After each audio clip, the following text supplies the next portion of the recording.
дар ҳамин замина тимҳои хатлон ва истаравшан ба ҳам омаданд.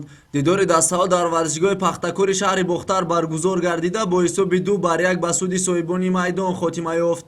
ҳисобро дар дақиқаи 14-уми қисми аввал бозингари дастаи хатлон Кароматулло Саидов боз кард.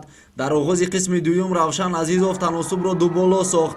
ягона голи меҳмононро дар дақиқаи 62-ум аз зарбаи ҷаримавии 11 метра Фирӯз Қараев ба номи худ муҳр зад. бо ҳамин тартиб бошгоҳи хатлони шаҳри Бохтар пирӯзии аввалини худро ҷашн гирифт.